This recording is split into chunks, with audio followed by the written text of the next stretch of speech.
जो previous class थी हमारी इसके पहले वाली, उसमें हमने इस चैप्टर 2 को पूरा ही कम्प्लीटली इसको रीड कर लिया है और इसको मैंने एक्सप्लेन भी किया है। इसके बाद यदि हम बात करें MCQ की, यानी कि मल्टीपल चॉइस क्वेश्चन की, जो हमारे NCERT बुक से और नवबोध शिवलाल वगैरह से मिले हैं और जो हमारे PMT और नीट के लिए मोस्ट इम्पॉर्टेंट हैं। ये भले ही बोर्ड एग्ज़ाम में ना पूछे जाएं, लेकिन हमारे आगे जो कॉम्पिटिटिव एग्ज़ाम होते हैं उनमें पूछे ही जाते हैं। यदि हम बात करें सबसे लार्जेस्ट और सबसे स्मॉलेस्ट की, यानी कि सबसे बड़ा पुष्प कौन सा है, सबसे छोटा पुष्प कौन सा है, पोलन ग्रेन्स किसके बड़े हैं, पोलन ग्रेन्स किसके छोटे हैं, यदि हम कंपेयर भी करके चलें तो इसमें जो हमारे आज हमने MCQ को तैयार किया है उसमें इन सभी का सॉल्यूशन है। सबसे बड़ा पुष्प जो है वो हमारा रेफलेशिया का होता है। यदि एग्जाम में पूछा जाए कि सबसे छोटा पुष्प किसका होता है, तो सबसे छोटा पुष्प बॉल्फिया का होता है और सबसे जो बड़ा पुष्प है वो रेफलेशिया का होता है। इसके बाद पोलन ग्रेन्स, तो सबसे बड़े पोलन ग्रेन्स यानी कि जो परागकण हैं वो मिराबिलिस के होते हैं और मिराबिलिस जो हमारा फ्लावर है उसको और भी कई नामों से जाना जाता है, जैसे कि इवनिंग प्राइमरोज और 4 o'clock प्लांट। तो जो हमारा मिराबिलिस है, इसके जो पोलन ग्रेन्स हैं वो ऑल प्लांट्स स्पीसीज़ यानी कि जितनी भी हमारी प्लांट स्पीसीज़ हैं उन सभी में सबसे ज़्यादा बड़े होते हैं। और यदि हम बात करें सबसे छोटे परागकण की, तो सबसे छोटे जो परागकण हैं वो मायोसोटिस के होते हैं। ये 2.5 मीटर से 3.5 माइक्रोमीटर वाले होते हैं। और इसके बाद यदि हम बात करें सबसे लंबे पोलन ग्रेन्स यानी सबसे लंबे परागकण किसके होते हैं, तो जो हमारे सबसे लंबे परागकण होते हैं वो जोस्टेरा एक फ्लावर है उसके होते हैं।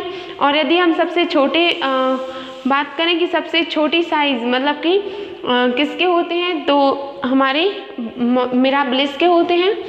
इसके बाद आता है स्टाइल और स्टिग्मा यानी कि वर्तिका और वर्तिकार्ग। तो जो हमारा मक्का है, मक्का की जो वर्तिका होती है और जो वर्तिकार्ग होते हैं वो सबसे लंबे होते हैं। इसकी जो लेंथ होती है वो बहुत ही ज़्यादा होती है।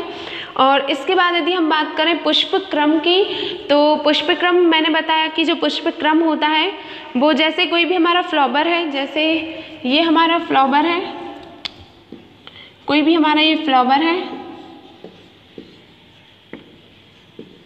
तो फ्लावर पर ये हमारा पुष्पासन है। पुष्पासन पर जिस प्रकार से पंखुड़ियाँ, बाह, दलपुंज आदि अरेंज होते हैं यानी व्यवस्थित होते हैं पुष्प आसन पर, इसी टर्म के लिए हम पुष्प क्रम बोलते हैं कि किस प्रकार से पुष्पासन के ऊपर उसके जो अदर पार्ट्स हैं फ्लावर के वो अरेंज हो रहे हैं। तो सबसे अच्छा जो पुष्प क्रम होता है या सबसे लंबा जो पुष्प क्रम होता है वो एग गैव का होता है। और इसके बाद यदि हम बात करें कि सबसे बड़ा फल और सबसे बड़े बीज किसके होते हैं, तो जितने भी हमारे फ्रूट्स होते हैं उन सभी फ्रूट्स में यदि हम सबसे बड़े फल की बात करें तो हमारे लोडोएसी के होते हैं। और यदि हम बात करें कि सबसे बड़ा बीज किसका होता है, तो सबसे बड़ा बीज भी हमारा लोडोएसी का होता है। और इनमें जो टर्म है इनमें बड़े और छोटे मतलब स्मॉलेस्ट और लार्जेस्ट, इनमें बिल्कुल भी कंफ्यूज नहीं होना है और बहुत ही कंसंट्रेशन के साथ इनको देखना है कि एग्ज़ाम में आपसे एग्जामिनर ने सबसे लार्जेस्ट पूछा है या स्मॉलेस्ट, क्योंकि कई बार आंसर हमारे पास क्लियर होता है लेकिन हम ध्यान से क्वेश्चन नहीं पढ़ते तो हमारा MCQ वाला क्वेश्चन गलत हो जाता है। अब यदि हम बात करें कि जो हमारा सरसों है, तो सरसों में किस प्रकार का पुष्पक्रम पाया जाता है, तो जो सरसों होता है उसमें चतुर्दीर्घी प्रकार का पुष्पक्रम पाया जाता है। इसके बाद जो हमारी एपोमिक्सिस है, आपको बताया था प्रीवियस क्लासेस में कि एपोमिक्सिस क्या है, जिसमें बिना मिक्स मतलब मेल और फीमेल गैमेट के फ्यूज़न के बिना ही एक नई ऑफस्प्रिंग का बर्थ होना एपोमिक्सिस कहलाता है। जो इस टर्म की जो हमारी खोज की थी वो हमारे साइंटिस्ट विंकलर ने की थी। इसके बाद आता है जीनिया।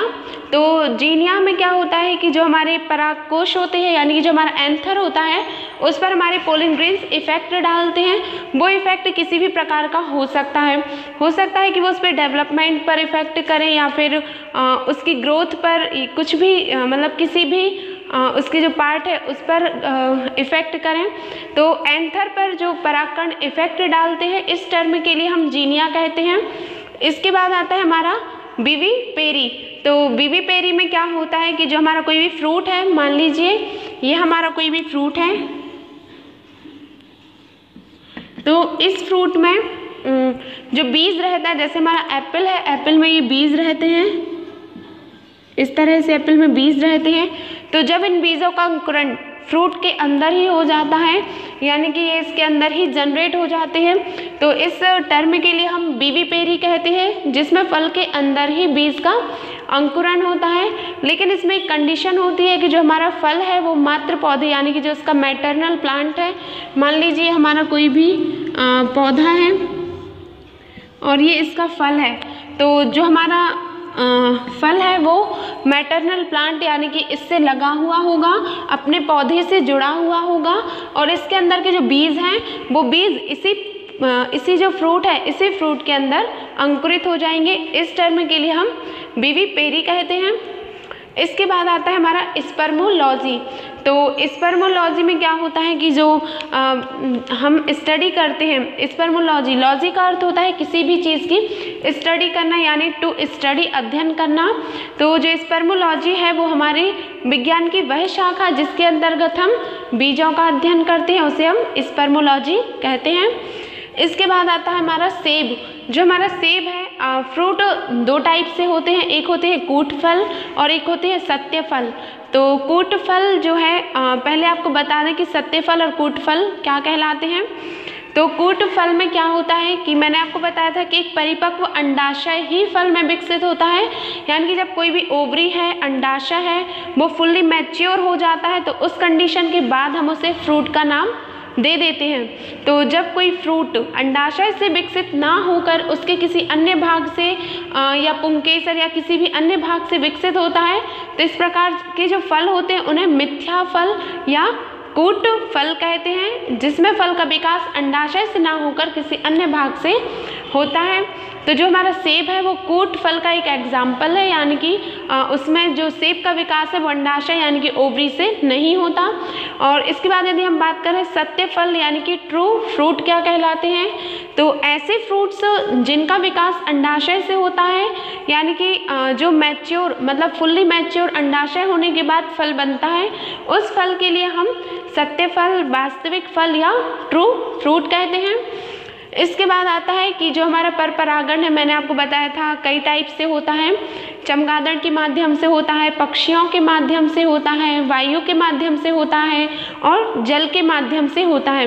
तो जब जो हमारा क्रॉस पॉलिनेशन या जो हमारा पर परागण है वो चमगादड़ के माध्यम से होता है, यानी कि हमारे पोलन ग्रेन्स को दूसरे प्लांट के फ्लावर पर ले जाने का काम जब हमारी चमगादड़ करते हैं, यानी कि एक फ्लावर से पोलन ग्रेन्स को लिया और दूसरे फ्लावर पर जाकर छोड़ दिया, तो इस प्रकार का जो क्रॉस पॉलिनेशन होता है उसे हम चमगादड़ द्वारा परागकण कहते हैं। और इसे हम एक वर्ड यानी कि वन वर्ड में इसे हम चीरैप्टेरी फिली कहते हैं, चीरैप्टेरी फिली कहते हैं।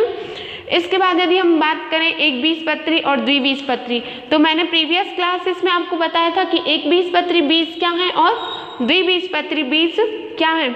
अब यदि हम MCQ की बात कर रहे हैं तो यहाँ पे मैं उसको एक्सप्लेन नहीं करूँगी, मैं सिर्फ इतना बताऊँगी जो हमारा मक्का है, मक्के में एक बीजपत्री बीज का उदाहरण है हमारा मक्का, और इसका जो एक बीजपत्र होता है, इस एक बीजपत्र के लिए हम यदि साइंटिफिक लैंग्वेज में यानी कि वैज्ञानिकों के शब्दों में कहें तो इसे हम स्कूटेलम कहते हैं, यानी कि जो हमारा मक्का है उसके एक बीजपत्र को हम स्कूटेलम कहते हैं। इसके बाद आता है हमारा पीली कटेरी। पीली कटेरी आपको बता दें एक फ्लावर ही होता है। इस पीली कटेरी में बीज प्रकीर्णन एक प्रोसेस होती है जिसमें बीज के द्वारा ही एक नई फसल कल्टीवेट होती है। तो इस प्रोसेस को हम पीली कटेरी जो है उसमें बीज का जो प्रकीर्णन है, यानी कि बीज का एक स्थान से दूसरे स्थान पर जाना या फैलना, इस प्रोसेस को हम प्रकीर्णन कहते हैं। प्रकीर्णन का अर्थ है फैलना। तो जो हमारे बीजों का प्रकीर्णन है वो पीली कटेरी में सेंसर प्रक्रिया के द्वारा होता है, यानी कि जो हमारी सेंसर प्रोसेस है उसके द्वारा जब पीली कटेरी में बीज प्रकीर्णन होता है तो उसमें एक नई फसल कल्टीवेट होती है। तो यहाँ हमारे चैप्टर 2 पूरा कंप्लीट होता है और चैप्टर 2 के जितने भी MCQ थे वो आज की क्लास में और प्रीवियस क्लासेस में भी कई बार मैंने डिस्कस किए हैं। तो चैप्टर 2 क्लोज और पूरी तरह से कंप्लीट होने के बाद हम जो नेक्स्ट है हमारा चैप्टर 3, जिसमें हमें ह्यूमन के बारे में पढ़ना है कि ह्यूमन में रिप्रोडक्शन कैसे होता है। चैप्टर 2 में हमने पढ़ा कि जो हमारा प्लांट है, जितने भी ऑल स्पीसीज़ हैं प्लांट्स की, उनमें किस किस प्रकार से रिप्रोडक्शन होता है, पुष्प के भाग क्या क्या होते हैं। इसी प्रकार से हमारे लिए ह्यूमन में भी पढ़ना है।